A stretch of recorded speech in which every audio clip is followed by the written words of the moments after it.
lihat baru 35 orang. Biasanya 44 atau berapa gitu. Berarti masih ada yang masih ditunggu untuk masuk kuliah. Tapi tidak apa, karena waktunya udah masuk. Kita sambil jalan kuliah aja, kita lanjutkan mengenai konsep seluler. Jadi hari ini saya akan masuk ke topik yang terkait dengan frekuensi reuse atau pengulangan frekuensi yang juga akan berdampak nanti kepada reuse distance atau jarak ulang dari suatu sel yang bisa menggunakan frekuensi yang sama. Karena kuliah hari Kamis yang lalu kita sudah jelaskan bahwa keuntungan yang paling besar dari adanya konsep seluler dibandingkan dengan konsep pancaran konvensional adalah keuntungan kita bisa menggunakan frekuensi secara berulang. Pada daerah-daerah yang jarak ulangnya atau reuse distance-nya sudah mencukupi untuk melihat kondisi rasio signal terhadap interferensi mencukupi untuk receiver bisa mendeteksi sinyal secara baik. Jadi saya ulang lagi konsep filosofi dari telekomunikasi, noise dan interferensi tidak dihindari, tapi dikontrol pada level yang receiver bisa mengolah sinyal dalam kondisi bernoise, bahkan sinyal dalam kondisi ada komponen interferensinya. Gitu kira-kira konsepnya begitu. Oke, baik. Saya akan share lagi screen yang minggu lalu kita sudah bahas. Nah, di sini ada ketua kelas di sini. Supaya saya tidak merasa hanya sendirian yang bicara. Saya lupa kelas ini ketua kelasnya siapa?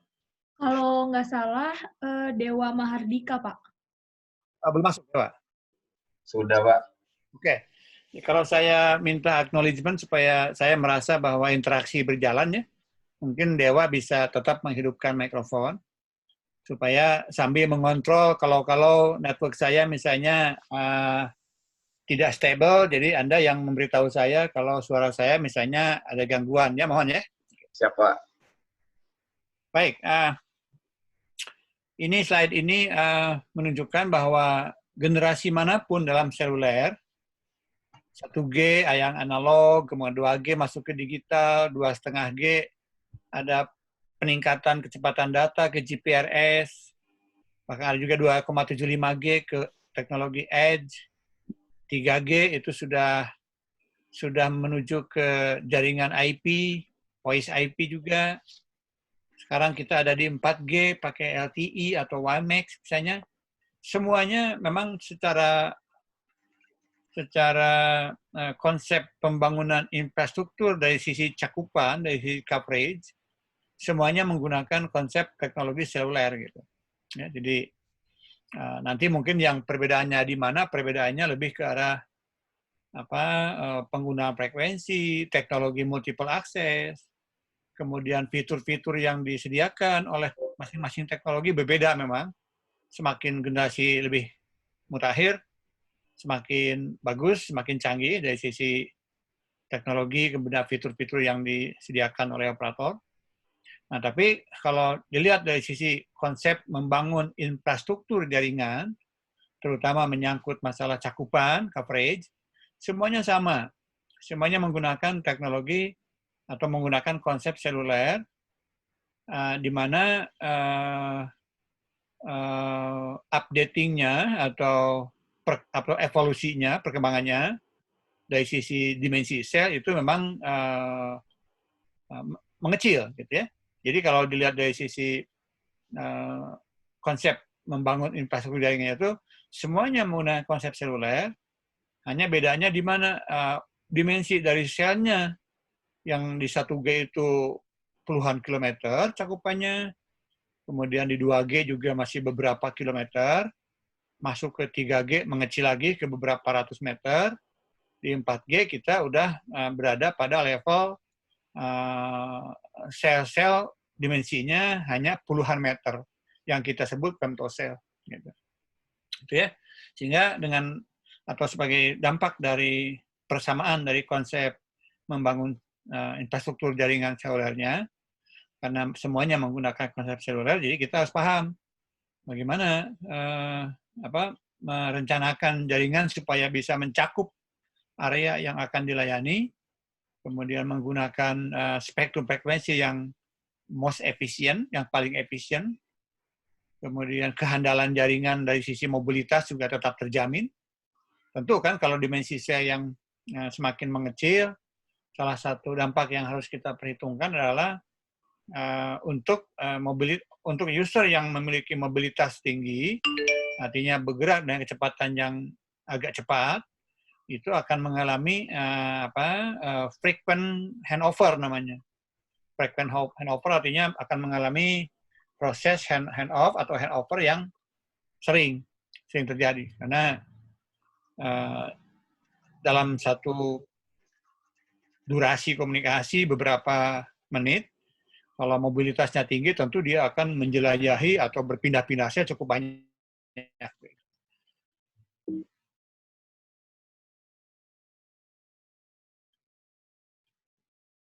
Baik, kita coba. Nah, ini kita pahami dari awal dulu definisi cluster. Jadi kalau kita sebut cluster itu boleh dikatakan himpunan atau sekumpulan dari sel. Nah, kategori atau kriteria dari himpunan tersebut ya harus menggunakan alokasi spektrum frekuensi dalam setiap sel yang tidak boleh sama. Harus beda sel 1, 2, 3, sampai 7 di sini. Kalau sel klasternya 7 harus beda frekuensinya. Nah, ini satu set atau satu himpunan dari frekuensi-frekuensi ini nanti akan diulang, di-reuse atau digunakan kembali pada area sebelahnya, baik di kiri kanannya maupun di depan belakangnya. Gitu. Ini konsepnya cluster seperti itu. Nah, kalau multi cluster, misalkan 3 cluster, misalkan satu daerah, katakanlah di sini perlu 21 sel misalnya. Nah, kalau kita satu cluster hanya dibangun oleh 7 sel, maka yang 21 sel tadi dibagi 3 kelompok. Untungnya, seperti saya ulang kembali, di sini kita tidak perlu 21 set frekuensi. Kita bisa membangun 21 sel hanya dengan 7 set frekuensi. Jadi yang ke-8 sampai ke-14, kemudian yang ke-15 sampai 21, itu menggunakan set frekuensi yang sama. Ini konsep reuse-nya dari frekuensi ini. Tentu kita nanti harus bisa menghitung, karena di sini sel-sel yang ditandai dengan huruf yang sama, ada 3 huruf sel A di situ, ada 3 huruf sel B. Ini kita katakan sebagai sel-sel yang co-channel. Co-channel artinya ya frekuensinya itu yang diulang di situ. Jadi sel A pada klaster atas kiri dengan sel A pada klaster atas kanan, kemudian sel A pada klaster bawah menggunakan set frekuensi yang sama. Nanti kita hitung, minggu lalu kalau nggak salah saya sudah tunjukkan, seorang user yang ada di sini, di cursor yang saya gerakan ini, dia tentu akan menerima sinyal dari sel A yang ini. Dan dia akan secara sekaligus juga menerima sinyal juga dari sel A yang di sini, dan juga dari sel A yang di sini. Tapi bagi orang yang ada di sini, karena sinyalnya dia akan ke sel A yang di sini, maka sinyal yang dari sel A yang kanan dan yang bawah akan dianggap sebagai interferensi. Jadi berperan sebagai noise sebetulnya. Tapi noise yang berupa sinyal bagi orang lain di sini, gitu. Berupa sinyal bagi orang lain di sini. Tapi ke dirinya yang ada di sini berupa noise. Itu maksudnya begitu. Demikian juga untuk yang lainnya, untuk yang dilabelkan dengan B juga sama seperti itu. Oke, ini organisasi jaringan, pengguna frekuensi, kemudian base station, biaya-biaya, saya kira silakan dibaca aja. Saya akan fokus penjelasan kepada persoalan-persoalan konsep yang urgensinya penting gitu. Kalau hal-hal yang menyangkut informasi alokasi pitanya berapa, Anda bisa baca sendiri karena tidak mengandung perhitungan atau urgensi yang sulit dipahami. Tinggal dibaca aja Anda tahu gitu. Ya. Oke.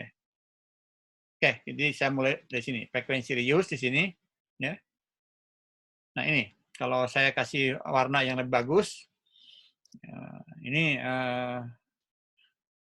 saya dulu mungkin mengambil dari referensi yang berbeda bukunya ya. Jadi penamaan saya itu ada yang pakai huruf, misalkan A, B, C, ada yang pakai nomor. Tapi itu saya kira dalam regard ini nggak usah dipermasalahkan karena sampai sekarang pun masing-masing teknologi, GSM, kemudian teknologi yang generasi ke-1 itu AMPS, memang buku-buku referensinya bisa menggunakan notasi yang berbeda. Ada yang pakai huruf, misalkan A, ada yang pakai nomor 1. Nanti itu kalau dibagi lagi sektor ya, karena nanti akan saya jelaskan juga ketika masuk ke topik bahasan tentang penambahan kapasitas bisa dengan cell splitting namanya.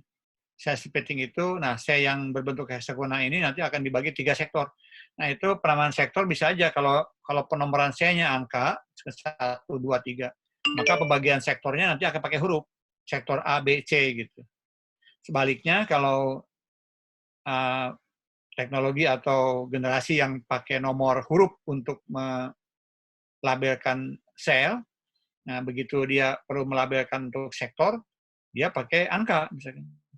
Sel A, sektor 1, sektor 2, sektor 3 gitu.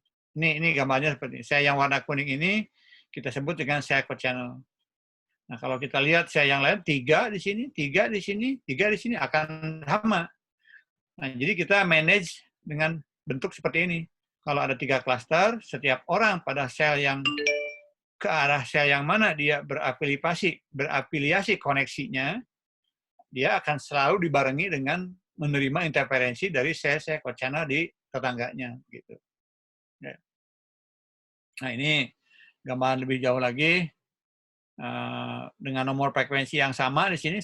Ini huruf F itu menunjukkan huruf kumpulan dari atau set dari frekuensi.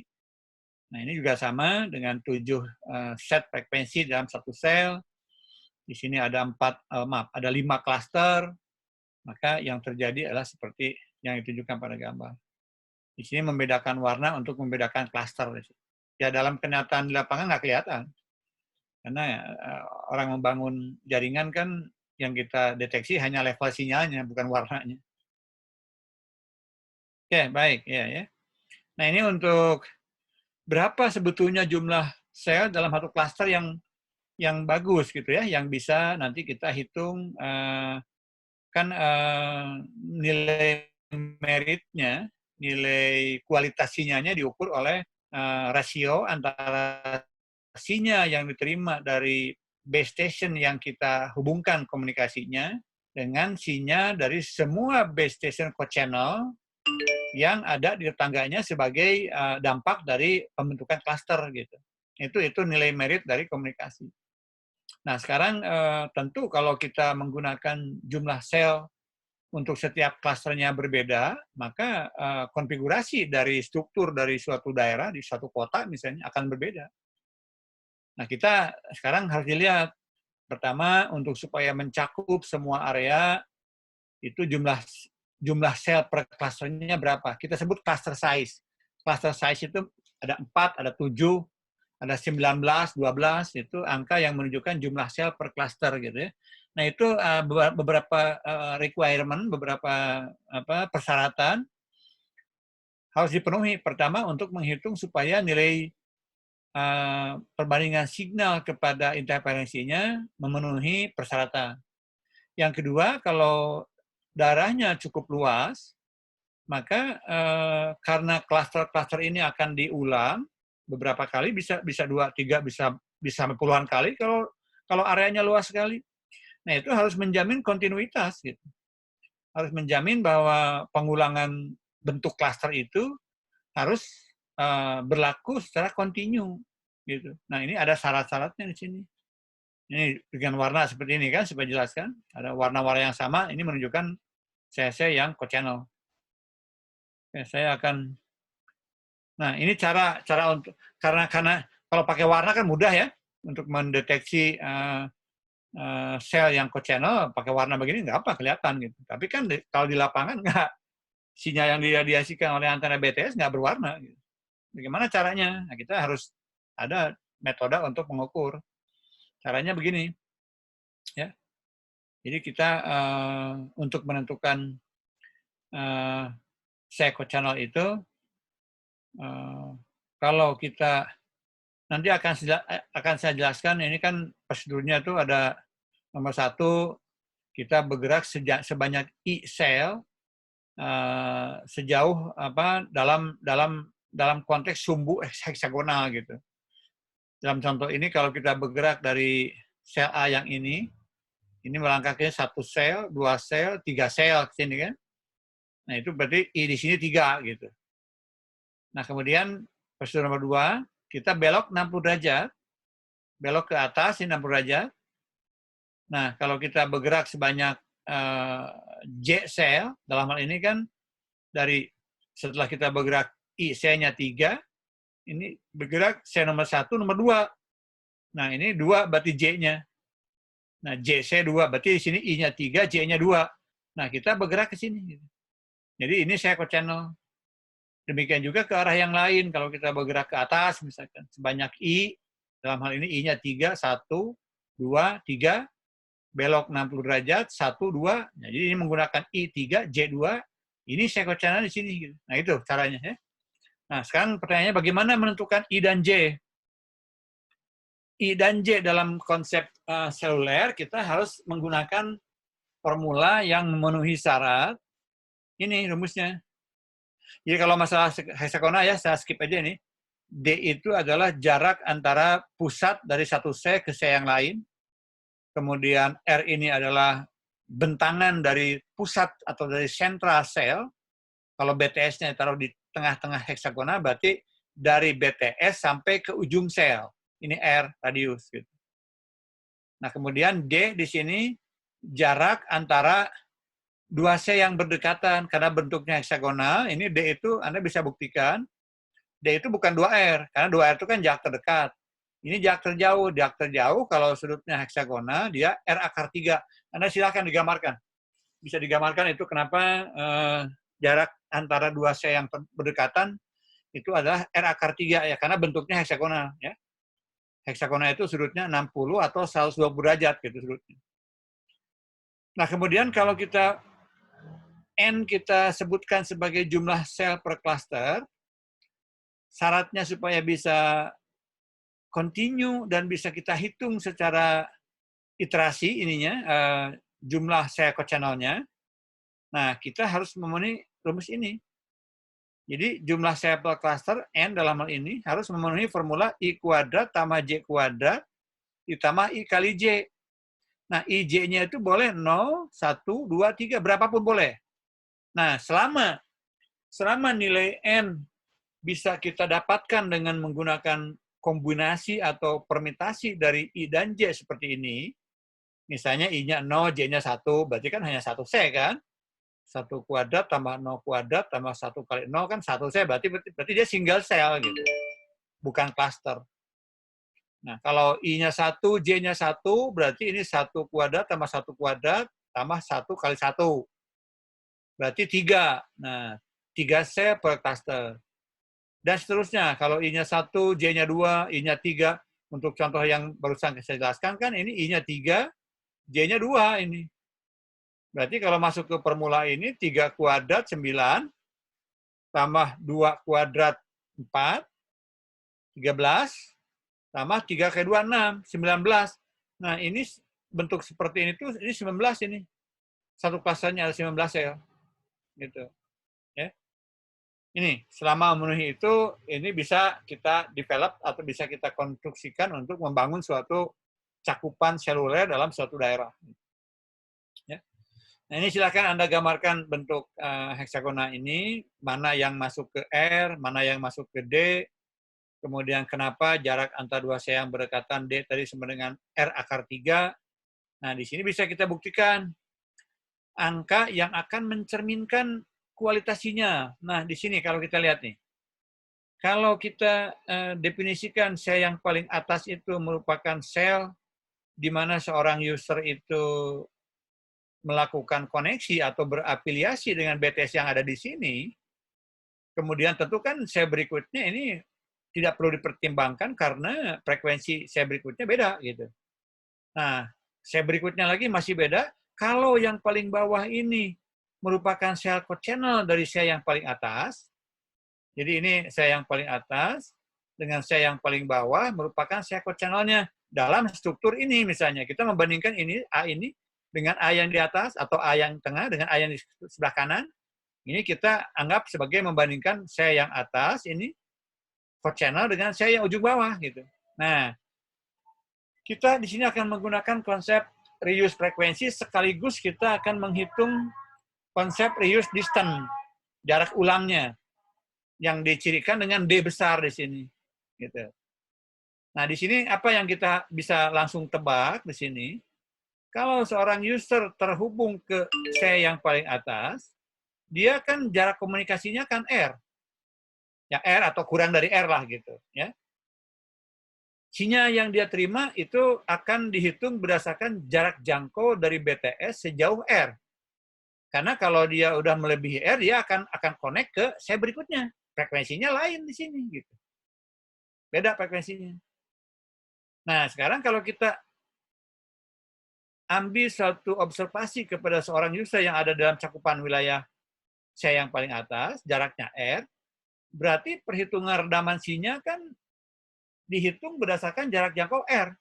Ya, kalau kita menggunakan konsep path loss untuk yang line of sight, misalnya, kita bisa menghitung akibat jarak di situ 20 log D, kan?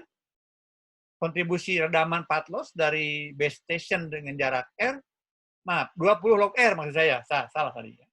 Jadi kalau user yang dicakup oleh jarak R dari BTS, berarti redaman yang akan ditimbulkannya pada jarak jangkau dari BTS sejauh R maksimum, dia akan menderita redaman sejauh 20 log R. Gitu. Itu sinyal yang dia tangkap akan menjadi sinyal.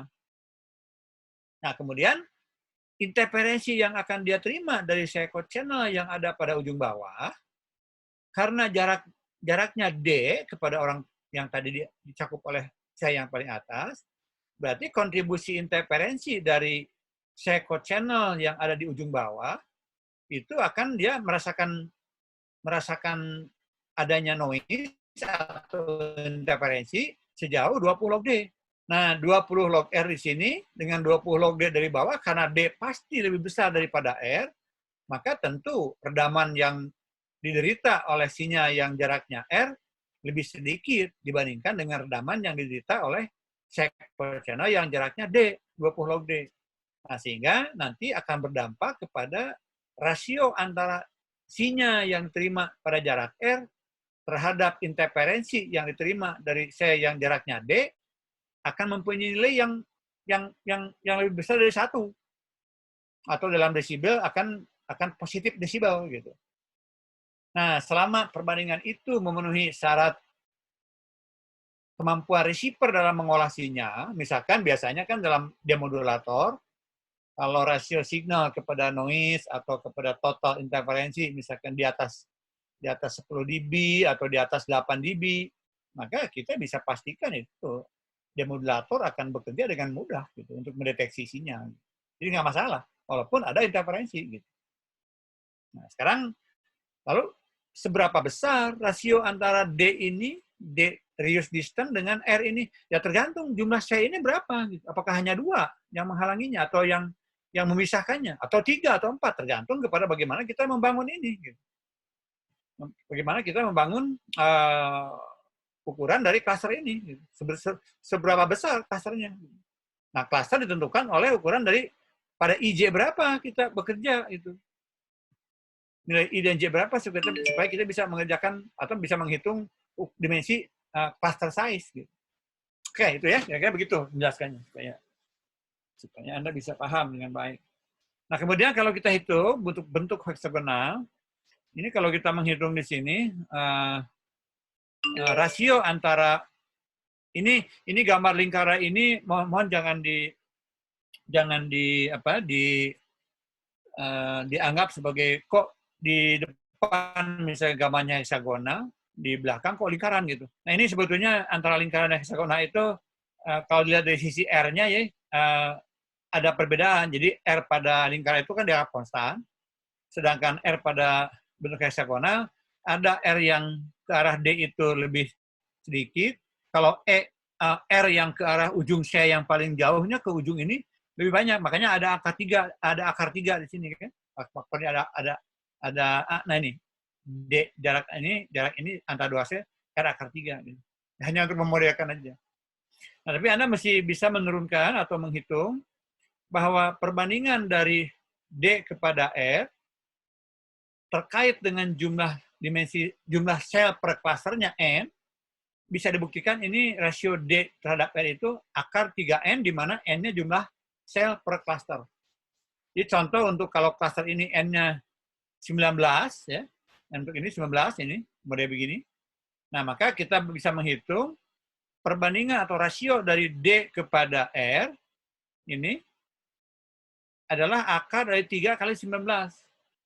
Jadi akar dari 57 ininya, D per R-nya. Kemudian kalau kita bandingkan lagi perbandingan atau rasio D kepada D ini, D itu jarak C kochannel, sedangkan D yang kecil adalah jarak 2C yang berdekatan. Dapat dibuktikan ini akar N. Gitu. Silakan kalau mau dicek dengan olet-oletan tangan Anda menggambar heksagonal, kemudian hitung mana yang R akar 3, lalu tambahkan kalau dia lompat 2-3C ke sini menjadi D, Anda hitung, ini akan terbukti ini seperti itu. Baik, contoh lagi misalkan gini kan, ini ada pertanyaan. Berapa minimum distance antara pusat dari dua buah sel yang menggunakan band frekuensi yang sama, artinya cochannel di sini. Jika jari-jari selnya 1 km, kemudian reuse faktornya, atau ini reuse faktor boleh dikatakan juga sebagai jumlah sel per cluster ya, 12. Nah, kita bisa menghitung seperti ini. Jadi D per R-nya itu, kalau 1 km R-nya, maka D-nya akan 6 km. Gitu. Artinya apa? Untuk yang mode 12 sel per cluster, saya cari gambarnya yang 12 sel per cluster itu, belum ada ya. Ini yang 7 sel per cluster kan. Ini yang contoh yang ini, 7 sel per cluster, contoh ini 19. Jadi kalau ada yang 12, misalkan ada 12 sel per cluster, maka rasio antara D kepada R itu 6/1, 6 kalinya. Nah, kalau 6 kalinya, apa artinya? Artinya sinyal yang dari BTS yang terkoneksi akan ada 20 log 1 redamannya. Sinyal yang berasal dari interferensi, saya channel-nya 20 log 6. Jadi akan ada selisih sebanyak 20 log 1 kan 0 dB. 20 log 6, kira-kira berapa dB 20 log 6? 20 log 3 itu 7 dB. 20 log 6 ya mungkin sekitar 9 atau ya sekitar 9 dB bedanya gitu. Ya. Nah, kalau 9 dB beda antara level signal dari base station yang terkoneksi dengan level interferensi dari base station channel-nya, 9 dB bedanya udah cukup itu. Sudah cukup untuk mendapatkan rasio signal kepada interferensi yang memungkinkan demodulator bisa mengolah sinyal tersebut. Gitu. Oke.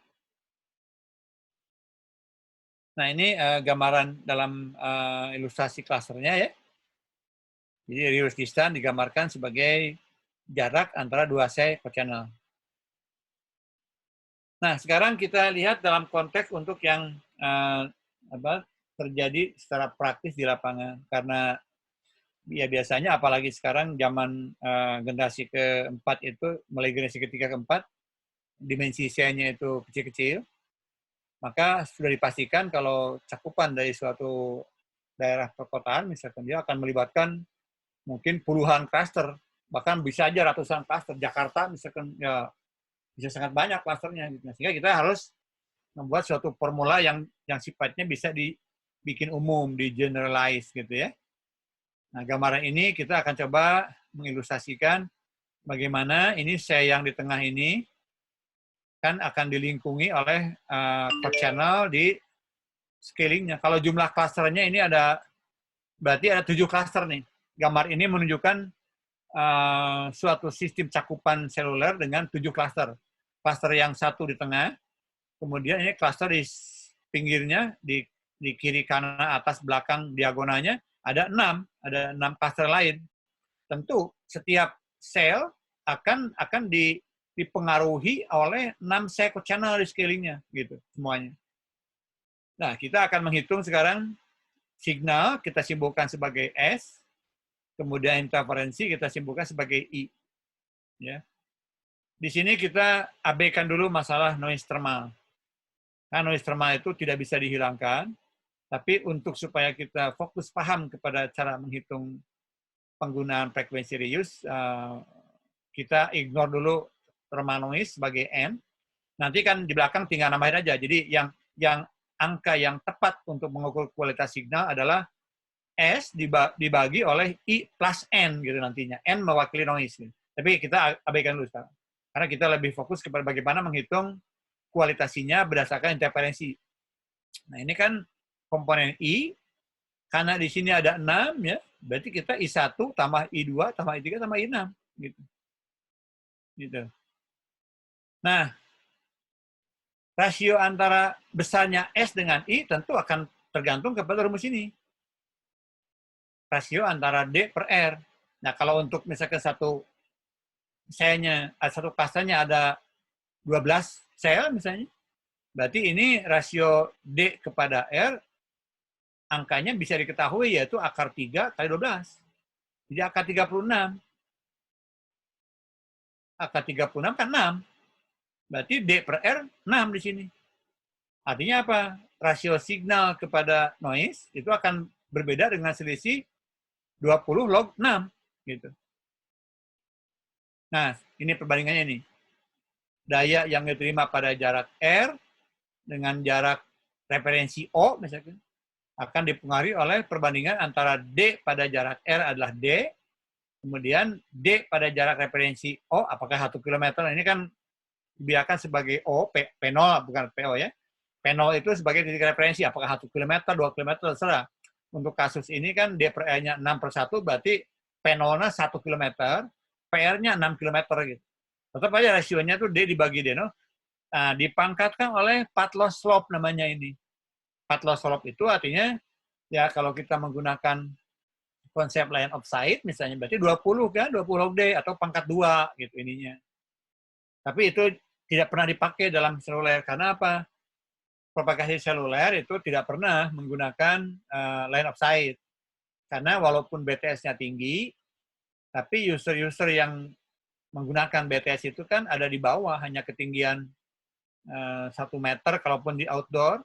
Bahkan kalau di indoor kan dia akan terjebak oleh building atau oleh pohon dan sebagainya. Sehingga path loss slope yang biasa dipakai pada sistem propagasi seluler, tidak pernah kita menggunakan line of sight. Gitu. Pasti ini lebih tinggi dari line of sight. Biasanya antara 3 atau 4, bahkan 5, tergantung kepadatan dari lingkungan propagasinya. Gitu.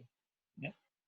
Jadi ini pangkatnya seperti itu. Rasio antara daya pada R dengan daya pada referensi 0 itu adalah sebanding dengan perbandingan jarak pada yang menerima daya R dengan jarak yang menerima sinyal levelnya P0 dipangkatkan oleh path loss slope-nya, konstanta propagasinya.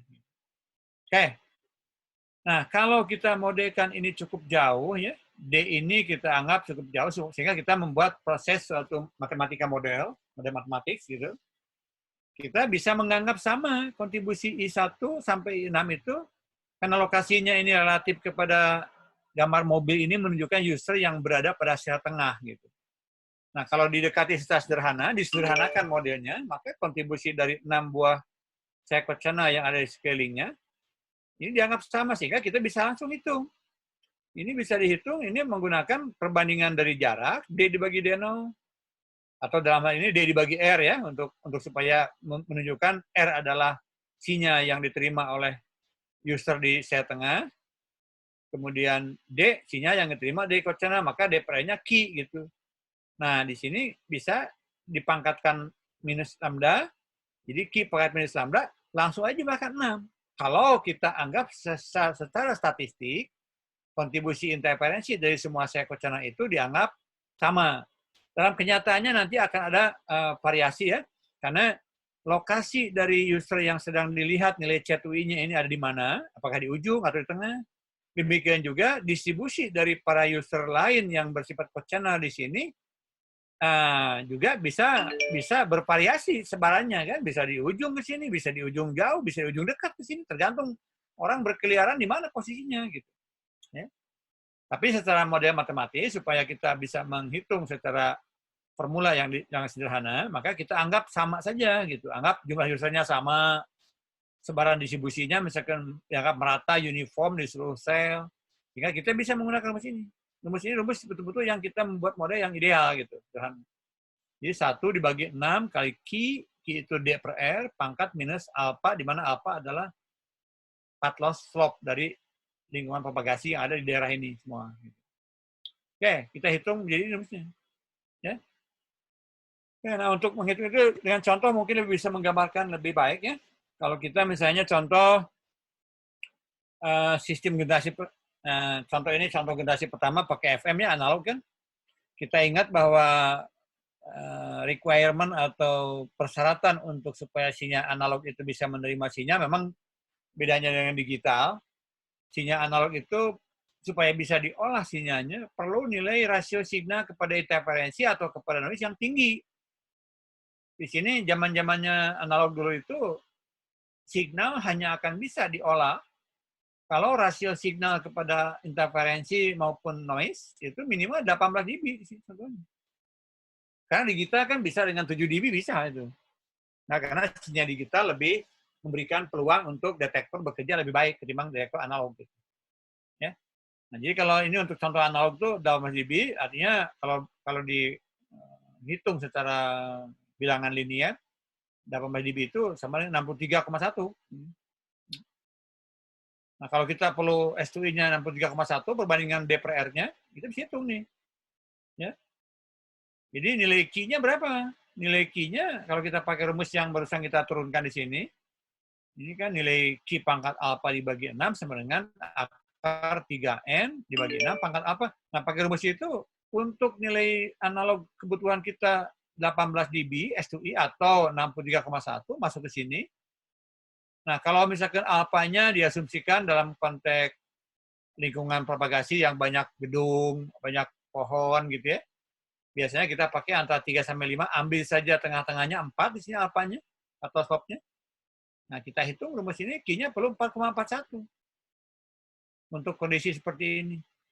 Nah, kalau Q-nya 4,41, kita kembalikan lagi ke rumus ini, hubungan antara Q dengan N. Nah, maka didapat di sini nilai N Q pangkat 2 per 3, Q-nya 4,41, nilai N-nya 6,5. Nah, kalau nilai N sama dengan 0,5, kita nggak bisa langsung pakai tentunya. Karena apa? N itu adalah jumlah sel per cluster. Nah, jumlah sel per cluster, kita harus kembali lagi ke rumus yang ini, bahwa nilai N itu harus match atau harus memenuhi persyaratan I kuadrat tambah J kuadrat tambah I kali J. Nah, di sini ada nilai-nilai yang tidak bisa. Misalnya untuk N sama dengan 5 nggak mungkin. Karena apa? N sama dengan 5 tidak bisa dibangun oleh ini. Berapa nilai I dan J-nya gitu. Nah, kalau I-nya 2, J-nya 1, berarti 4 tambah 1 tambah 2. 7 ya. Ya. Kalau I-nya 3, J-nya 0, berarti 9. Ya. Kalau I-nya 2, ya. Tidak mungkin 5. Jadi, N sama dengan 5 tidak boleh. Ya. N7 boleh. Nah, kemudian karena perhitungan ini menghasilkan nilai N yang 6,5, kan nggak mungkin pecahan. Tentu kita membulatkan. Membulatkannya kemana? Tidak boleh kita membulatkan ke bawah. Coba alasannya kenapa? Tidak boleh misalkan 6,5 diambil 6 N-nya. Karena minimum requirement. Iya, minimum requirement-nya tuh ininya kan ini S2-nya minimal 18 dB. Kalau kita menggunakan pembulatan N-nya ke bawah, walaupun nilai N ke bawah itu berarti 6 kan bulatnya. Walaupun nilai N6 itu misalnya gitu cocok dengan rumusan IJ tadi, tetap nggak boleh. Karena kalau diambil nilai N 0,5, persyaratannya akan dilanggar gitu. Nah, di situ S2I besar sama 18 itu artinya minimum 18 dB atau 63 itu minimum. Kalau N-nya 6,5 tentu ini akan turun lebih kecil dari 18 dB. Nggak boleh. Kesalahan dari angka besar atau sama gitu. Yang kedua, N sama dengan 6 kalau misalkan tidak bisa memenuhi rumus IJ tadi juga nggak boleh. Nah, dia apa? Kita pertama harus membulatkannya ke atas supaya angka ini dipenuhi. Nah, ke atas pun berarti kan 6,5 bilangan bulat berikutnya ke atas kan 7. Kebetulan kalau N sama dengan 7 itu masuk di sini. Masuk di rumus ini. Untuk membangun N sama dengan 7 berarti I-nya 2, J-nya 1 kan? 4 tambah 1 tambah 2. Iya, 7 masuk kebetulan. Nah, tapi kalau misalkan pembulatan ke atas tadi dari 6,5 itu masuk angka berikutnya, misalkan contoh, misalkan angka ini 0,2, misalkan. Berarti kan ke 8 pembulatan ke atasnya untuk memenuhi syarat ini. Nah, itu nggak boleh, karena angka 8 tidak bisa memenuhi ini. Tidak bisa memenuhi rumus yang mana tadi? Yang IJ tadi. Nah, ke atas. Nah, tidak memenuhi ini, N8 nggak bisa ke sini. Lalu kemana membulatkannya? Terpaksa kita membulatkan ke nilai N berikutnya lagi, 9. Kalau misalkan nilai N di sini 7, sekian gitu. Nah, N-nya ke 9. Kalau N-nya ke 9, berarti kita menggunakan I-nya 3, J-nya 0. Gitu. N9 boleh. Gitu. Ya gitu, cara menghitung itu ya. Jumlah sampel cluster maupun requirement dari nilai S2I yang dipersyaratkan oleh sistem gitu. Tentu kalau nanti kita bekerja pada digital, sinyal digital itu biasanya ya 12 dB atau 10 dB pun udah bisa dipakai gitu untuk memenuhi saat ini. Tentu akan menghasilkan ini yang lebih kecil lagi N-nya. Boleh gitu menggunakan N yang lebih kecil. Oke, baik. Ini contoh lain kalau dibalik ya. Nah, maaf saya lupa nih. Dampaknya apa? Dampaknya dengan membulatkan 6,5 ke 7 ini. Karena tadi 6,5 itu kan nilai minimum ya. Kita bulatkan ke 7. Nah, kalau kita kembalikan lagi menghitung N7, dengan N7 tentu akan menghasilkan nilai Q yang berbeda dengan 4,41. Tentu nilai Q-nya akan lebih naik lagi. Nah, tapi dengan nilai Q-nya yang naik ke 4,58, kita hitung lagi S2I-nya sekarang dengan nilai Q-nya 4,8 kalau menggunakan N7, kita mendapatkan nilai S2I-nya sekarang menjadi 18,65 dB. Nah, ini nggak masalah. Kita bekerja pada nilai S2I 18,65 karena memang requirement-nya di sini minimal 18 dB gitu. Nah, itu nggak melanggar. Kita malah lebih baik gitu, ya, gitu. Kita bekerja pada sistem yang lebih baik dari persyaratan minimal. Yaitu ini. Nah, pertanyaan sampai sini silakan.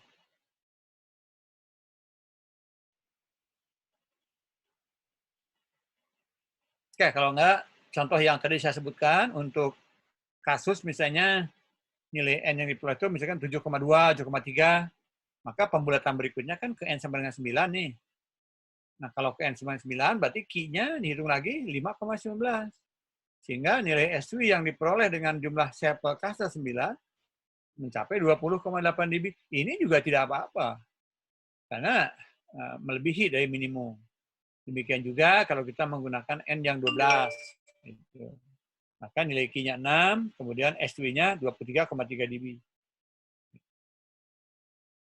Oke, sampai sini waktunya udah mau habis. Saya kira mungkin saya agak lambat di sini karena yang saya jelaskan harus betul-betul dipahami ya.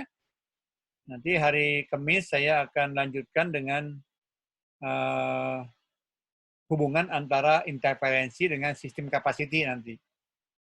Capacity system itu maksudnya berapa throughput atau berapa jumlah channel yang bisa kita hasilkan dalam satu sel gitu. Kaitannya dengan interferensi. Baru saya yang tadi kan kita menghubungkan antara interferensi dengan kualitas sinyalnya, S2I. Dan juga reuse distance-nya, jarak pengulangannya, D dibagi R.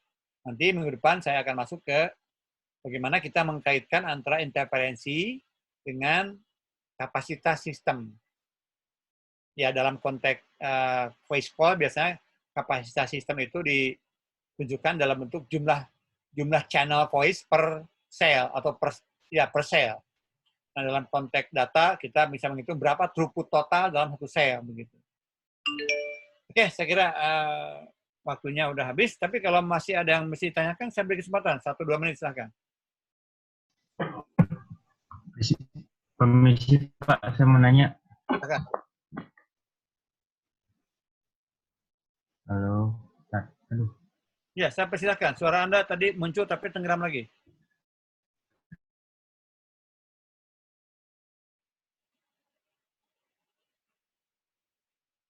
Mungkin koneksinya kurang jelek. Teman-teman lain ada yang menangkap suara yang bertanya barusan? Tidak, Pak. Kalau tahu. Halo? Atau saya stop dulu share screen? Coba sekarang, saya udah bandwidth share screen saya udah hilangkan. Yang mau bertanya, silakan muncul. Ya, halo Pak. Silakan. Berarti kalau N itu kan jumlah sel dalam satu klaster. Ya. Berarti kalau penentuan jumlah klasternya itu bebas, Pak, atau gimana? Jawabannya betul. Kalau penentuan jumlah klaster, nanti itu tergantung luas totalnya, luas total wilayah yang akan dilayani. Misalnya, jadi gini, kalau untuk menghitung jumlah sel per cluster, yang dipakai untuk constraint itu fungsi kendalanya ya. Fungsi objektifnya kan kita bicara tentang rasio signal kepada interferensi harus memenuhi syarat yang diberikan kan. Contoh yang tadi 18 dB untuk analog gitu. Itu fungsi kendala dari penentuan jumlah sel per cluster gitu. Nah, kalau fungsi kendala untuk menentukan jumlah clusternya berapa, nanti itu objektifnya kan suatu kota misalnya harus tercakup semuanya gitu. Kota Bandung misalkan luas areanya sekitar 700 km persegi. Itu panjang lebarnya sekitar 2 sampai Cileunyi itu kalau Kota Bandung ini sampai Cileunyi dari Cimahi gitu ya, mungkin sekitar total luasnya tuh 700 km persegi. Nah, kalau misalnya kita dari perhitungan teknologi yang dipakai tadi contoh 18 dB minimum S2I sehingga jumlah sel per clusternya hanya 7 sel per cluster. Nah, maka kita harus menghitung nanti radiusnya mau berapa, sehingga radius distance-nya D-nya mesti berapa, supaya memenuhi syarat S2I. Nah, kita tahu kan dimensi dari cluster. Satu cluster yang terdiri dari 7 sel tadi itu mencakup seberapa luas wilayah gitu. Nah, kalau kita tahu luas wilayah yang akan dilayani Kota Bandung misalkan sekian, itu yang dibagi aja. Berapa cluster yang kita, karena di situ tidak ada keterbatasan untuk penggunaan spektrum frekuensi. Keterbatasan spektrum frekuensi kan kita hanya bicara untuk satu cluster. Jadi alokasi frekuensi yang dimiliki oleh operator, kalau sudah tahu jumlah sel per cluster, hanya dibagi 7 saja. Contoh tadi kan 7 sel per cluster. Jadi kalau si operator itu punya katakanlah 10 MHz, misalkan lisensi frekuensinya. Nanti yang 10 MHz itu dibagikan aja secara merata ke 7 sel. Nah, masalah nanti jumlah clusternya untuk melayani wilayah Kota Bandung nanti misalkan perlu 30, perlu 80 cluster, nggak masalah. Oh, cluster bisa diulang frekuensinya. Bebas, gitu. Nggak masalah. Nggak ada fungsi konsen lagi di situ. Gitu. Jelas? Ya, terima kasih, Pak. Oke, silakan. Masih ada? Satu lagi? Kalau nggak ada, saya akan tutup. Ya. Saya paling mau nanya, Pak. Ya. Tadi kan di awal sekali itu, kalau yang co-channel itu kan apa? Kalau kita user di satu sel, terus dia berarti sinyal user lain di sel co-channel yang di tempat lain, itu kan berarti menjadi interferensi di sel yang pertama tadi ya, Pak ya? Betul, ya. Nah, itu apakah interferensi oleh sinyal user lain di sel co-channel lain itu dimodelkan sebagai random noise juga atau dia lebih dianggap deterministik, Pak? Artinya, apakah kompensasi noise di receiver-nya itu bisa jadi lebih mudah gitu kalau misalnya kita tahu itu sinyal dari user gitu. Atau bagaimana, Pak? Memang nanti kalau dampaknya kepada sinyal ya yang diderita oleh user yang mengalami co-channel dari sel yang lain ya, itu dampaknya itu menjadi noise gitu. Karena apa? Selama okupansi kepada bandwidth dari bandwidth frekuensi yang dipakai oleh semua co-channel kan sama. Walaupun mungkin nanti efeknya tentu akan tergantung kepada akumulasi dari level daya noise ya. Jadi kalau interferensi itu merupakan sinyal yang tidak dikehendaki, ya dampaknya akan secara statistik ya. Kalau jumlahnya kan banyak tuh. Jadi interferensi second channel itu jumlahnya banyak. Nah, kalau kita masuk ke jumlahnya banyak, walaupun kalau dilihat satu persatu kita bisa melihat bahwa itu kan sinyal misalnya kan. Sinyal voice bukan noise terma gitu. Tapi karena sinyal voice-nya itu berjumlah banyak dari second channel, dan juga ada 6 second channel yang juga berakumulasi berjumlah banyak, kita bisa menggunakan central limit teori sebetulnya, teori central limit. Dalam statistik kan kalau ada sinyal deterministik, kemudian jumlahnya masuk kategori banyak, teori central limit kan bisa mendekati dengan random noise kan itu. Gitu. Dan memang dimodelkan seperti itu. Dimodelkan dalam menghitung nanti impact-nya kepada kualitas detektor di sinyal yang menderita adanya interferensi second channel, itu akan identik dengan kalau seolah-olah noise termanya naik gitu, signifikan. Gitu. Oke ya? Oke Pak, terima kasih Pak. Oke, saya kira waktunya habis sekarang. Saya akan close. Terima kasih. Dan silakan mengisi absen sampai 14:15. Saya berikan open untuk di SIG-nya. Terima kasih. Sampai ketemu.